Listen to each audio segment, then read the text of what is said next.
Hello students, तो आज हम अपना नया पाठ पढ़ेंगे। पाठ 15 अविकारी शब्द। जिन शब्दों के रूप में ले, वचन और कारक के कारण कोई परिवर्तन नहीं होता उन्हें अव्यय या अविकारी शब्द कहते हैं। यानी लिंग, वचन और कारक के से अगर इसको मतलब इनके अकॉर्डिंग कोई भी परिवर्तन यानी बदलाव नहीं आता वाक्य में, तो इसी को हम अव्यय या फिर अविकारी शब्द बोलते हैं। अव्यय के 4 प्रकार होते हैं: क्रिया विशेषण, समुच्चय बोधक, संबंध बोधक और विस्मयादि बोधक। सबसे पहले क्रिया विशेषण।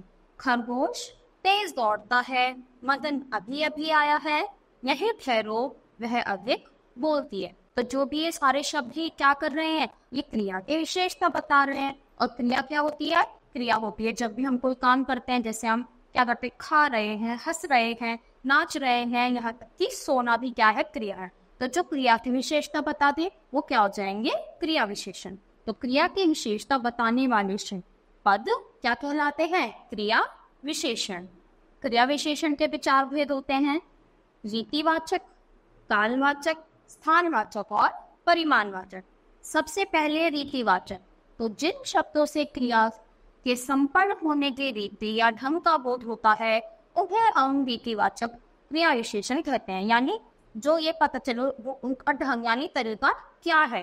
वह ध्यान पूर्वक पढ़ती है, कछुआ धीरे धीरे सुनता है, यानी बहुत ध्यान लगाकर पढ़ रही है और कछुआ बहुत धीरे धीरे चल रहा है।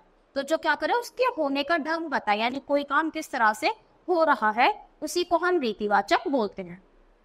दूसरा, जैसे कोई शब्द हो गए अचानक, सहसा, यथा, तथा, सचमुच, अवश्य, ये सारे के शब्द क्या है ना, रीतिवाचक में आएंगे।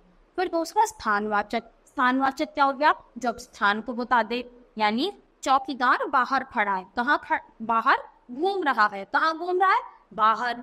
वह किधर जा रही है, कहाँ जा रही है, हमें नहीं पता, तो स्थान बताए, इसी को हम क्या बोलते हैं, स्थानवाचक क्रिया विशेषण। अगला आता है, देखो जैसे ये भीतर, बाहर, यहाँ, वहां, इधर उधर, ये सारे शब्द किसमें आएंगे, स्थानवाचक में आएंगे, क्योंकि ये जगह को बता रहे हैं। अगला कालवाचक। कालवाचक में क्या होगा, काल यानी हमें समय बताएंगे किस समय की बात हो रही है। अब चलता हूँ फिर कभी आऊंगा, यानी अभी मैं जा रहा हूँ फिर बाद में आऊंगा। तो ये क्या हुए, ये शब्द जो समय का ज्ञात कराए।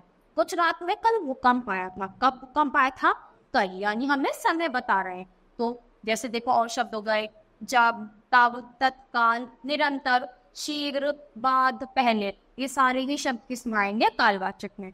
अब आता है परिमाण। जब भी हम किसी में क्या करते हैं, नाप तोल करते हैं या उसकी मात्रा बताते हैं। रीता बहुत बोलती है, कैसे बोलती है, बहुत, यानी बहुत ज्यादा। इसके पास पर्याप्त धन है, यानी कितना धन है, पर्याप्त, यानी हम उसकी मात्रा या उसको नाप तोल बता रहे हैं, वो आ जाएगा परिमाण में। जैसे भारी, लगभग, थोड़ा थोड़ा, अत्यंत, बहुत, कुछ, काफी, केवल। तो ये सारे ही शब्द किसमें आएंगे, परिमाणवाचक में। अगला आता है समुच्चय बोधक। जैसे घनश्याम और जनेश्वर पक्के मित्र है, परिश्रम करो अन्यथा फेल हो जाओगे। यानी जो क्या होता है समुच्चय बोधक, जो दो शब्दों या वाक्यों को क्या करते हैं, जोड़ते हैं, यानी कंजंक्शन जो काम करते हैं। जैसे जो शब्द दो वाक्यों या दो वाक्यांशों को जोड़ने का कार्य करते हैं, उन्हें समुच्चय बोधक अव्यय कहते हैं। और इन्हें क्या कहते हैं, योजक भी कहते हैं, यानी जो जोड़ने का काम करते हैं। जैसे राम और श्याम, तो ये दो शब्दों को जोड़ रहा है। और वाक्य की बात करते हैं तो परिश्रम करो अन्यथा फेल हो जाओगे, यानी मेहनत करो वरना तुम सफल नहीं हो पाओगे।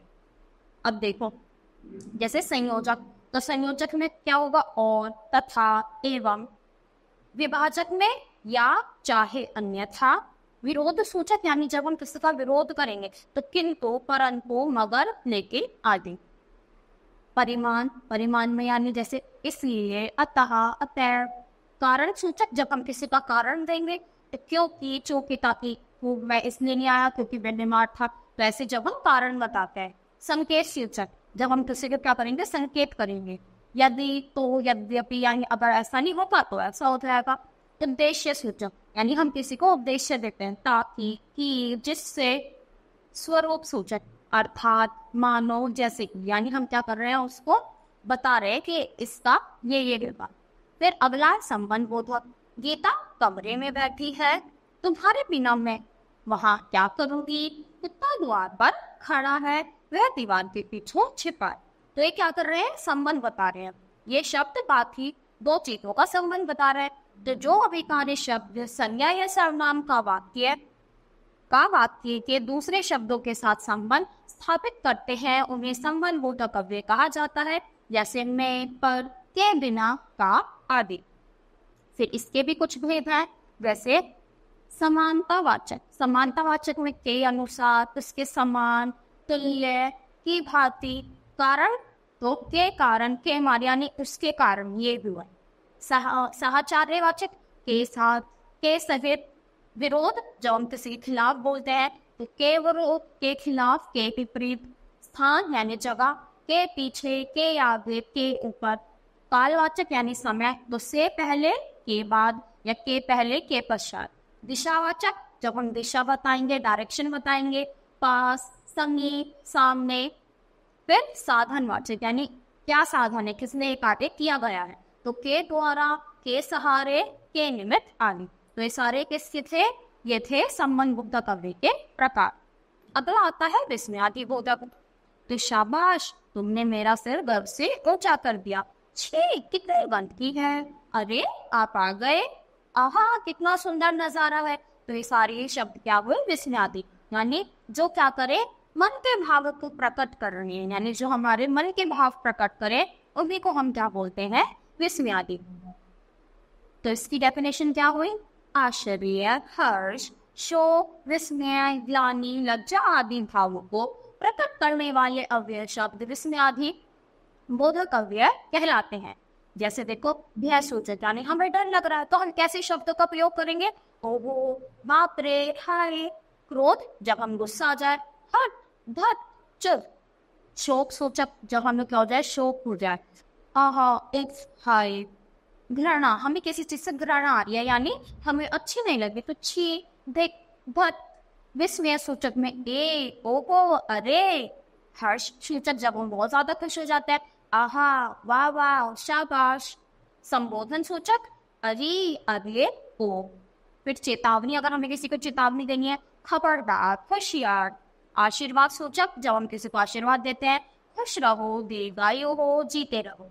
फिर स्वीकृति सूचक यानी जब हम किसी चीज को स्वीकार करते हैं, तो जी हाँ, अच्छा, जी हाँ जी। जैसे हमारे बड़े हमसे बोलते हैं कि ये काम करो, तो हम ऐसे बोलते हैं कि हाँ जी, ठीक है, अच्छा जी। तो ये क्या है, स्वीकृति, यानी हम किसी चीज को स्वीकार कर रहे हैं। तो इसी के साथ एक पाठ बच्चों हमारा यहीं पर खत्म होता है। आई होप आपको अच्छे से समझ आया होगा। आज के लिए नहीं, थैंक यू।